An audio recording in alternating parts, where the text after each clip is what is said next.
மதிப்பிற்குரியோருக்கு Ramraj cotton வேஷ்டிகள், ஷர்ட்டுகள். அன்பு நெஞ்சங்களுக்கு இனிய வணக்கங்கள். அதிமுக பொதுக்குழு கூட்டத்துக்கு பிறகு தன்னுடைய முடிவுகளில் உறுதியாக இருக்காரு எடப்பாடி. இதுதான் இன்னொரு பக்கம் டெல்லி தரப்புக்கு ஷாக் கொடுத்துக்கிட்டே இருக்கு. அதே நேரத்தில் தங்களுடைய கணக்குகளை சரியாக சக்ஸஸ் ஆக்கிடணும் அப்படின்னு அவங்களும் புது ரூட்டை எடுத்துக்கிட்டே இருக்காங்க. ஒரு பக்கம் நயினா நாகேந்திரனுக்கும் சில அசைன்மெண்ட்டுகள் கொடுத்துருக்காங்க, இன்னொரு பக்கம் அண்ணாமலையும் களத்தில் இறக்கி விட்டுருக்காங்க அப்படின்லாம் தகவல்கள் பரபரப்பாக கூட்டியிருக்குங்க. என்ன நடந்துகிட்டு இருக்கு என்டிஏ கூட்டணிக்குள்ளார தமிழ்நாட்டு அரசியலை ஒட்டி? இன்னொரு பக்கம் பார்த்தோம்னா வைத்தியலிங்கம் தாவேக்காவில் இணைய போகிறாரா? அந்த தகவல்கள் பரபரப்பை கூட்டிக்கிட்டே இருக்குங்க. அந்த கேள்விகள், தாவேக்காவுடைய மாவட்ட செயலாளர்கள் கூட்டம், முக்கியமான ஆலோசனை கூட்டமும் நடந்திருக்கு. சரி, வைத்தியலிங்கம் அங்கே போவாரா இல்லையா? அவர் அங்கே போனாருன்னா அதனால என்ன லாப கணக்கு போட்டுக்கிட்டு இருக்காங்க? பல விஷயங்கள் இருக்கு. இன்றைய இளங்கோவன் எக்ஸ்பிளைன்ஸில் விரிவாக அலசலாம். நான் உங்கள் சகோ இளங்கோவன். நிகழ்ச்சிக்கு போகலாம். கரார் காட்டும் எடப்பாடி, ரூட்டை மாற்றும் அமித்ஷா.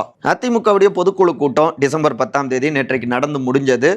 அதுல என்ன ரூட்ல போறேன் அப்படின்னு தெளிவுபடுத்திட்டாரு அதனுடைய பொதுச் செயலாளர் திரு எடப்பாடி பழனிசாமி. அந்த பின்னணிகளை நேற்றைய காணொலியில விரிவாகவே நம்ம என்ன நடந்ததுன்னு திருநாய் பண்ணியிருந்தோம். ஒரு விஷயத்துல மிக தெளிவா உறுதியா இருக்காரு எடப்பாடி. என்னன்னா 210 தொகுதிகளில் அதிமுக வெற்றி அடைஞ்சு, கூட்டணி வெற்றி அடைஞ்சு அதிமுக தனித்து ஆட்சி அமைக்கும் அப்படிங்கிறது தான்.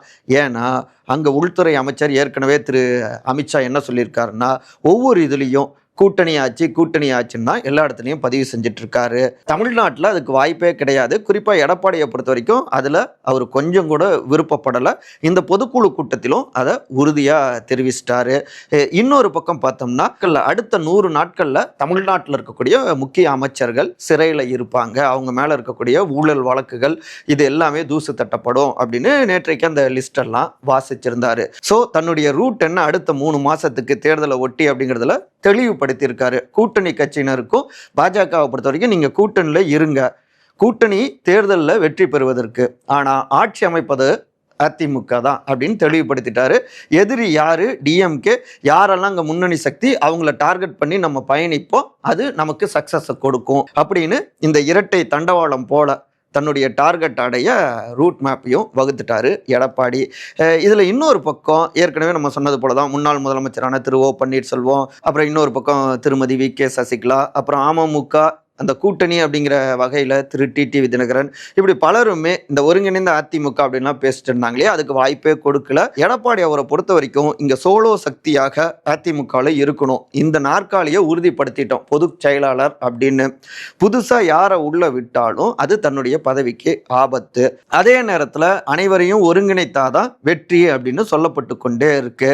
சமீபத்தில் இந்த கருத்துக்கு வலு சேர்க்கிற மாதிரி இது உண்மையா சரியா அப்படின்னு கேட்கறதுக்காக தென் மாவட்டத்து அதிமுக முக்கியமான மாஜிக்கள் கிட்டையும் இவங்கெல்லாம் வந்தா எப்படி இருக்கும் அப்படின்னு கருத்துக்கள் கேட்கப்பட்டது.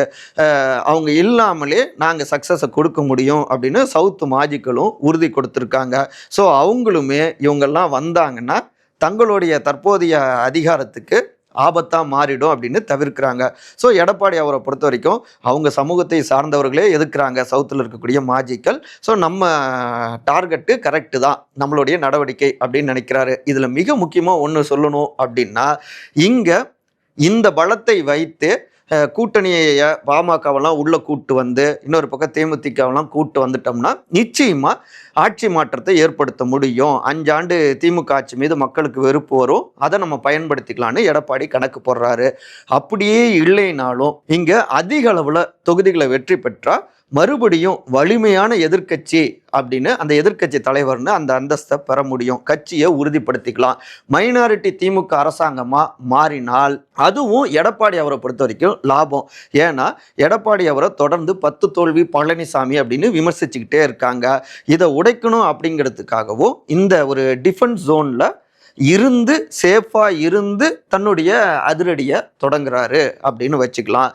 இப்போ யாரையாவது உள்ள விட்டா, இன்னும் சொல்ல போனால் திரு ஓபிஎஸ்ஸையோ இல்லை திரு கே.சி. பழனிசாமி முன்னாள் எம்பி, இப்படி பலரை உள்ள நம்ம கொண்டு வந்தா நாளைக்கு ஒரு தோல்வியை அதிமுக சந்திச்சுட்டா, கட்சிக்குள்ளார தொடர் தோல்வியை அதிமுக சந்திச்சிருக்கு அப்படின்னு தலைமைக்கு எதிராக ஒரு பிரச்சனை வந்ததுன்னா, தலைமையை நோக்கி யாராவது கேள்வி கணைகளை வீசினாங்கன்னா அப்போ அந்த தலைமை பதவிக்கு இவங்கெல்லாம் போட்டி போட்டுருவாங்களோ, இவங்க மூலமாக நமக்கு ஆபத்து வந்துருமோ அப்படின்னு யோசிக்கிறாங்க.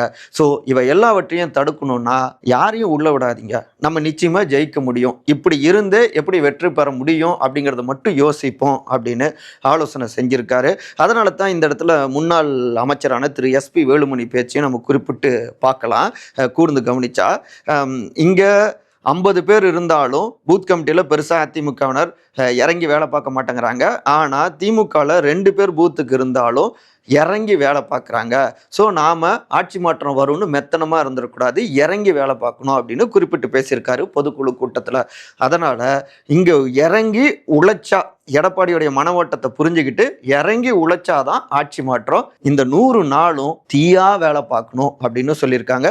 இந்த உழைப்பு தன்னுடைய தலைமையும் காப்பாற்றும், இன்னும் கஷ்டப்பட்டா ஆட்சி மாற்றத்தையும் ஏற்படுத்தும் அப்படின்னு எடப்பாடி கணக்கு போட்டிருக்காரு. அதுதான் அந்த 2-10-100 days அப்படின்னு அவர் சொன்னதுக்கான பின்னணி அப்படின்னு எல்லாவற்றையுமே மூச்சு விடாமல் நம்மகிட்ட பகிர்ந்துக்கிறாங்க அவரோடு நெருக்கமாக பயணிக்கின்ற மேற்கு மண்டலத்து ரத்தத்தின் ரத்தங்கள். நயினார் நாகேந்திரன், அண்ணாமலை, அமித்ஷாவின் இரட்டை சவாரி கரை சேருமா? வருகின்ற தேர்தலில் திமுக கூட்டணியை மண்ணை கவ்வச் செய்ய வேண்டும் அப்படின்னு சபதமே போட்டிருக்காரு உள்துறை அமைச்சரான திரு அமித்ஷாங்க.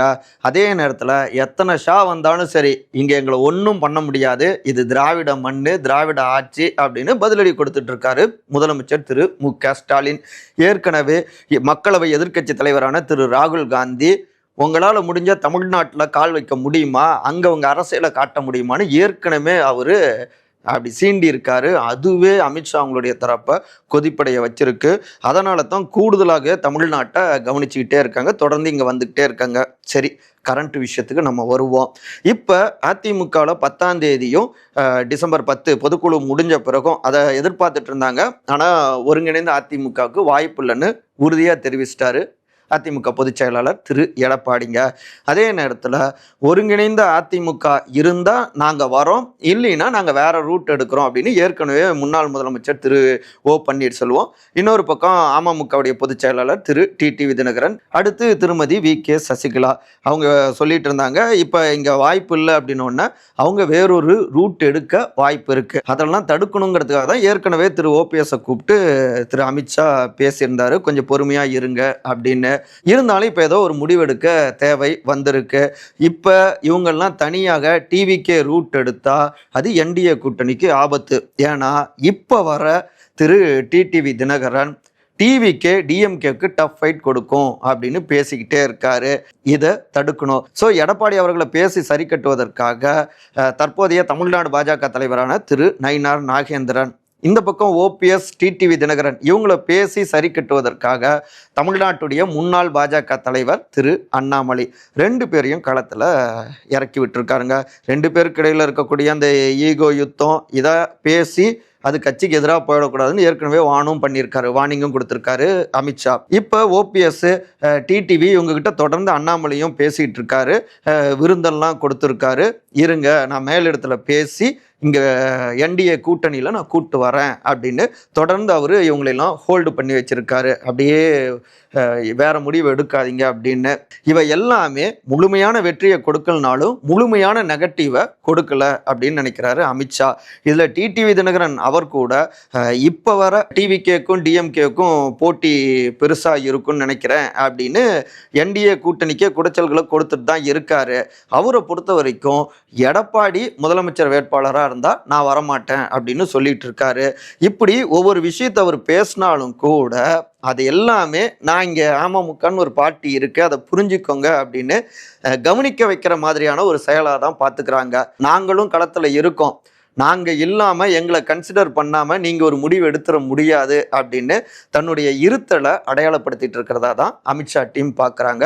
ஸோ அண்ணாமலை மூலமாக சரி பண்ணி நிச்சயமாக இந்த கூட்டணிக்குள்ளார இந்த டிசம்பர் 2க்குள்ளார ஒரு முடிவுக்கு கொண்டு வந்துடலாம் அப்படின்னும் கணக்கு போட்டுட்டு இருக்காங்க டெல்லி. அதே நேரத்தில் திரு டிடிவி தினகரன் அவருடைய டீமுக்குள்ளார அண்ணன் இப்படி எந்த கூட்டணியும் போகாமல் அப்படி ஒரு கேம் ஆடுறாரு, நல்லா தான் இருக்கு ஆட்டத்தை பார்க்கறதுக்கு.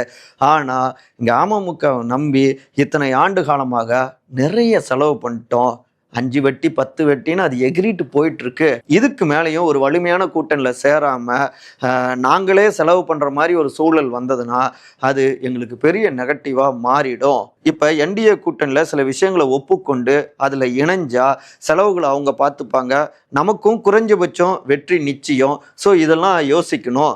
டிவிகே பக்கம் போனாலும் வெற்றி வாய்ப்பு அதிகமாக இருக்குது. ஆனால் இன்னும் இறங்கி களத்தில் நாம் வேலை பார்க்க வேண்டியதாக இருக்கும், செலவு செய்ய வேண்டியதாகவும் இருக்கும். டிவிகேல இருக்கிறவங்களாம் தெரியும், ரசிகர்களாக இருந்து மன்றத்தை சார்ந்தவங்க இன்னைக்கு கட்சி பொறுப்புக்கும் வந்திருக்காங்க. அவங்களால பெரிய அளவில் செலவு செய்ய முடியாது. ஸோ நம்ம கை காசு நிறைய செலவாகும், அது மறுபடியும் நம்மளை படுகொலியில் தள்ளிடுமோ அப்படின்னு அமமுக கேடர்ஸ் யோசிக்கிறாங்க. ஸோ அவங்களும் அண்ணே ஒரு நல்ல முடிவு எடுங்கண்ணே அப்படின்னு அவங்களுடைய தலைமை கிட்ட பேசிக்கிட்டே இருக்காங்க. இவை எல்லாவற்றையும் புரிஞ்சுக்கிட்டு தான் கொஞ்சம் கொஞ்சமாக அந்த சைடை கன்வின்ஸ் பண்ணி இந்த பக்கம் கூட்டு வரதுக்கான முயற்சிகளை தீவிரப்படுத்தியிருக்காரு உள்துறை அமைச்சர் அமித்ஷா அவங்களுடைய டீம் அப்படின்னு கமலாலய சோர்ஸ் வந்து தகவல்கள் வருதுங்க. டிவிகேவுக்கு வைத்திலிங்கம் வந்தால் விஜய் போடும் கணக்கு. தமிழக வெற்றி கழகத்துடைய மாவட்ட செயலாளர்கள் கூட்டமோ அரங்கேறி இருக்கு டிசம்பர் 11ஆம் தேதி. இங்க பார்த்தோம்னா முன்னாள் அமைச்சரான அதிமுக சீனியரா இருந்தவரான திரு செங்கோட்டையன் KAS அவரு இங்க தாவேகாவுக்கு வந்த பிறகு நடக்கின்ற ஒரு முக்கியமான கூட்டம். இதில் இன்னொன்று மிக முக்கியமானவரான மேடை பேச்சாளரும் அரசியல் அனுபவம் கொண்ட திரு நாஞ்சில் சம்பத் அவருமே இப்போ சமீபத்தில் தாவேக்காவில் இணைஞ்சார். 2 பேருமே சந்திச்சுக்கிட்டாங்க, அன்பை வெளிப்படுத்திக்கிட்டாங்க. KASம் நாஞ்சில் சம்பத்தும் அந்த புகைப்படங்களும் வைரல் ஆகிட்டு இருக்கு. ஸோ முக்கியமானவர்களுடனான அந்த மாசேக்கள் கூட்டம் அடுத்த கட்டமாக எப்படி தேர்தலை எதிர்கொள்வது, டிஎம்கேவை எப்படி டார்கெட் செஞ்சு வெற்றி வாய்ப்பை பெறுவது அப்படின்னு சில விஷயங்களும் ஆலோசிக்கப்பட்டிருக்கு. இதை கடந்து KAS அவருக்கு கொடுக்கப்பட்ட அந்த அசைன்மெண்ட் படி நிறைய முக்கியமானவர்களை இந்த பக்கம் கொண்டு வரணும். ஏற்கனவே அவரும் சில மாஜிக்கெல்லாம் பேசிட்டு தான் இருக்காங்க அப்படின்னு ஒரு பட்டாசை கொளுத்தி போட்டிருந்தாரு. இந்த பக்கம் தாவேக்காவை பொறுத்த வரைக்கும் மண்டலத்துக்கு ஒரு முக்கியமான மாஜியாவது இந்த பக்கம் வந்துடணும் அப்படின்னு எதிர்பார்த்துட்டு இருக்காங்க. அப்போ ஒட்டுமொத்தமான 5 மண்டலத்திலும் தமிழ்நாடு வலுவா இருக்கும் தாவேக்காவுக்குன்னு கணக்கு போடுறாங்க. அந்த வகையில தான் முன்னாள் அமைச்சரான திரு வைத்திலிங்கம் அவரு தாவேக்காவில் இணைய போகிறார் அப்படின்னு அந்த தகவல்கள் வைரல் ஆகிட்டு இருக்கு. அவரு முன்னாள் முதலமைச்சரான திரு OPS அவங்களுடைய அந்த ஒருங்கிணைப்பு குழு கழகமா அந்த டீம்ல அவர் இருந்துட்டு இருக்காரு. அவர் இப்போ வரைக்கும் தாவேக்கால இணைய போகிறேன் அப்படின்னோ இல்ல தாவேக்கா சைட்ல இருந்து வைத்திலிங்கம் இங்க சேர போறாருன்னோ எந்த ஒரு அதிகாரப்பூர்வமான தகவலும் இல்லை. ஆனாலும் ஒருவேளை வைத்திலிங்கம் இங்க வந்தா என்ன லாப கணக்கு இருக்கு? ஒரு தகவல் வந்து பரவுதுன்னா அதுல லாபம் பார்க்காம இருக்க மாட்டாங்க. அதை வச்சுதான் அந்த தகவலை அப்படியே போட்டு விடுவாங்க, பல்ஸ் பார்ப்பாங்க. திரு வைத்திலிங்கம் அவரை பொறுத்த வரைக்கும் டெல்டாவில் மிக முக்கியமான ஒருத்தர். அதிமுகவுடைய ஒரு கோட்டையாகவும் டெல்டாவை மாற்றி வச்சிருந்தவர். 2வது இன்னைக்கு தேதியில் டெல்டா மாவட்டம் அப்படிங்கிறது முழுமையாக திமுகவுடைய கண்ட்ரோலில் இருக்குது. மிக கணிசமான தொகுதிகளை அங்கே வெற்றி அடைஞ்சிருக்காங்க. இங்கே ஒரத்தநாடு தொகுதியில் வைத்திலிங்கம் வெற்றி அடைஞ்சாலும் கூட அதிமுக ஆட்சி பொறுப்புக்கு வராததால் ஒட்டுமொத்தமான டெல்டாவும் பார்த்தோம்னா அது திமுகவுடைய கோட்டையாகவும் மாறி இருக்கு. இந்த ஒரத்தநாடு தொகுதியே எடுத்துக்கிட்டோம்னா போன 2016 மட்டும்தான் சுமார் ஒரு 4000 வாக்குகள் வித்தியாசத்தில், குறைந்த வாக்குகள் வித்தியாசத்தில் வெற்றி வாய்ப்பு இழந்தார் வைத்திலிங்கம். ஆனால் 2001 இப்போ 2021 வரை ஏனைய அனைத்து தேர்தல்களிலும் அமோகமாக வெற்றி அடைஞ்சிருக்காரு வைத்திலிங்கம். அவருடைய கோட்டை டிஎம்கேவை தோற்கடிக்க டிவிகேவுக்கு அவருடைய பங்களிப்பு அங்க அவசியம், கை கொடுக்கும். மேற்கு மண்டலத்துக்கு KAS வச்சு கணக்கு போடுற மாதிரி இங்க டெல்டாவுக்கு வைத்திலிங்கத்தை வச்சு கணக்கு போடுறாங்க. அப்புறம் இந்த 100 கோடி ரூபா அந்த வழக்கு, அதுல அவரு ரொம்பவே அப்செட். அவங்களுடைய குடும்பம், முன்னாள் முதலமைச்சரான திரு O.பன்னீர்செல்வம் அவர் பெருசா சப்போர்ட்டிவா இல்லை. என்டிஏ கூட்டணியில் இருந்தப்பவே இந்த புகார்கள்லாம் பரபரப்பை கூட்டினது, ரெய்டெல்லாம் அப்பயும் பெருசா சப்போர்ட் பண்ணல. இதுல சில மன வருத்தங்கள் இருக்கு. இதற்கடுத்து திரு OPS அவரே தனி பார்ட்டி மூலமாக ஒருவேளை என்டிஏ கூட்டணியில் இல்லைன்னா அவர் அதிகமாக டிவிகேன்னு ஆப்ஷன் வச்சிருக்காரு. அப்படி கூட்டணியின் மூலமாக டிவிகேக்கு வந்தாலும் லாபம்தான். ஆனாலும் ஒரு கூட்டணி கட்சியாக இங்க வருவதை விட ஒரு முக்கியமான ஆளுமையே இந்த டிவிகே கட்சியில சேர்ந்தா அது பெரிய அளவில் கை கொடுக்கும் அப்படின்னு கணக்கு போடுறாங்க. அப்புறம் தேர்தல் நெருங்குறப்ப வலுவான திமுகவை எதிர்கொள்வதற்கு இப்படியான முக்கியமான மாஜிக்கள் உதவியா இருப்பாங்க. தேர்தல் வரை தாவேக்காவுடைய தொண்டர்களை கண்ட்ரோல் எடுக்கவும் ஒரு முறைப்படுத்தப்பட்ட ஒரு கழகம் அப்படிங்கிற அந்த செட்டப்குள்ளார கொண்டு வருவதற்கும் ஒவ்வொரு மண்டலத்துக்கும் இப்படியான மாஜிக்கள் சப்போர்ட்டிவாக இருப்பாங்க அப்படின்னும் பல்வேறு லாப கணக்குகளும் டிவிகே சைட்லேயும் இருக்குங்க. பார்ப்போம் என்ன நடக்க போகுதுன்னு. நொடிக்கு நொடி ட்விஸ்ட்டுகள் நிறைஞ்சது தான் அரசியல். இந்த 2026 தேர்தல் அரசியல் இன்னும் கூடுதல் ட்விஸ்ட் அண்ட் டேர்ன்ஸை கொண்டு இருக்கு. எது வேணாலும் நடக்கலாம். எது நடந்தாலும் உடனுக்குடன் அந்த தகவல்களை உங்ககிட்ட பகிர்ந்துக்க தயாராகவே இருக்கும். மற்றபடி இதே போன்ற அரசியல் சார்ந்த காணொலிகளை காண விகடன் டிவியை சப்ஸ்கிரைப் பண்ணுங்க. மறக்காம உங்களுடைய சிறந்த கருத்துக்களை கருத்துரை பகுதியில் வந்து பதிவு செய்யுங்க. அனைவரும் அன்பால் ஒருங்கிணைந்திருப்போம். நன்றி, வணக்கம். மதிப்பிற்குரியோருக்கு ராம்ராஜ் காட்டன் வேஷ்டிகள் ஷர்ட்டுகள்.